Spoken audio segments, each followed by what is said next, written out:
ඒ විෂම හැසිරීම මත පදනම් වෙලා සාකච්ඡා කරන්නට ප්‍රථම මෙරටේ නිදහස් අධ්‍යාපනයේ නූතන විප්ලවීය වෙනස ඇති කරපු ආචාර්ය CWW කන්නංගර මැතිතුමා පිළිබඳව සහ එතුමාගේ අධ්‍යාපන ක්‍රියාකාරකම් පිළිබඳ වචන ස්වල්පයක් පැවසීම යුක්ති සහගතයි කියන එක තමයි මගේ හැඟීම. මොකද එතුමා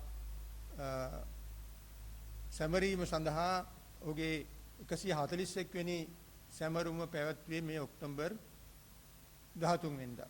ඒ සඳහා එතුමා තම නිදහස් අධ්‍යාපන ක්‍රියාදාමයේ පළවෙනි මධ්‍ය මහා විද්‍යාලයේ ආරම්භ කරමු මතුගම සහ කොළඹ කියන තැන්වල මේ සැමරුම් පැවැත්වූ බව අපි දැක්කා.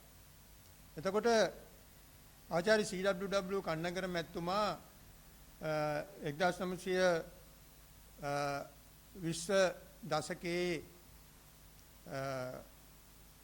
මන්ත්‍රණ සභාවට පැමිණිලා 1931 ඩොනමෝර් ආණ්ඩු ක්‍රමයේ යටතේ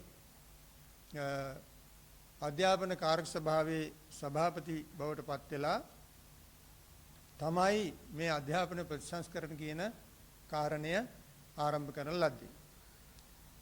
ඔහු අධ්‍යාපනය ප්‍රතිසංස්කරණය කිරීම සඳහා ආරම්භ කරපු කාලවකවානුවේ ඔහු අධ්‍යාපනයේ ලැබූ මිෂනාරි පදනම් මිෂනාරි කියන්නේ ඒ යුගයේ තිබුණු ආගමික පාසල් පදනම් කරගෙන ඇති වෙලා තිබුණු ඒ මිෂනාරි අධ්‍යාපනයේ තුල තමයි ඔහු අධ්‍යාපනය හැදෑරුවේ. එයින් ලැබපු අත්දැකීම් විශේෂයෙන්ම කටුක අත්දැකීම් විෂම අත්දැකීම් තුල ඉඳගෙන ඔහු කල්පනා කළා ලංකාවට ගැළපෙන අපේ දේශීයත්වයට ජාතිකත්වයට ගැළපෙන අධ්‍යාපන ක්‍රමයක් ඇති කරන්නට ඕන කියලා. අපි දන්නවා අපේ ඉතිහාසයේ අවුරුදු 2500කට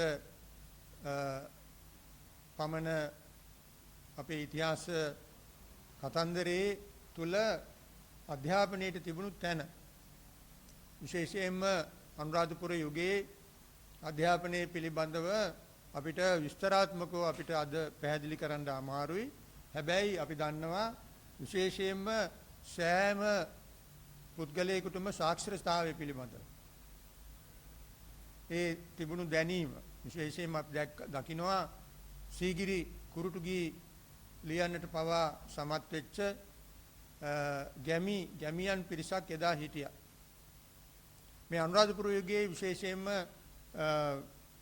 පිරිවෙන් මූලික කරගෙන මූලායතන මූලික කරගෙන අෂ්ට මූලායතන මූලික කරගෙන තිබුණු අධ්‍යාපන ක්‍රමයක් තිබුණා. ඒක කොහොමද ගමට ගලා ගියේ කියන එක සම්බන්ධව ඉතිහාසයේ සවිස්තාරාත්මකව තොරතුරු නැහැ. හැබැයි අපි දන්නවා යුරෝපීය ආක්‍රමණත් එක්ක මේ රටේ ඇති වුණු පරිහානියත් එක්ක අපි අධ්‍යාපන රටාවේ ක්‍රමානුකූලව බිඳවැටීමක් සිද්ධ වුණා. ඒ බිඳවැටීමත් එක්ක මේ රටේ ඇති වුණු පරිවර්තනය තුළ මහනුවර යුගයේ අධ්‍යාපන නැවත පුනර්ජීවනයක් ලබනවා වැලිවිට සංඝරාජ ස්වාමින් වහන්සේගේ මූලිකත්වයෙන්. විශේෂයෙන්ම භික්ෂු අධ්‍යාපනයේ පිළිබඳව පරිවර්තනයක් ඇති වෙන උපසම්පදාව මේ රටේ නැවත ස්ථාපිත කිරීමත් සමග ඇති වුණු පරිවර්තනය. මේ පරිවර්තනයත් සමග ඒක සෘජුව බලපානවා ගමට. ගමේ අධ්‍යාපනයේට. ගමේ තිබුණේ අත්වශයෙන්ම කියනවා නම් මේ ගුරු ගෙදර මුල් කරගෙන අධ්‍යාපනය. ඒ ගුරු ගෙදර මුල් කරගත් අධ්‍යාපනයත් එක්ක ඊළඟට තිබුණේ පිරිවෙන් අධ්‍යාපනයේ විශේෂයෙන් විහාරස්ථාන ආශ්‍රිතව පන්සල් ආශ්‍රිතව කරන ලද අධ්‍යාපන ක්‍රමවේදයක් ඉගෙනුම් ක්‍රියාවලියක්.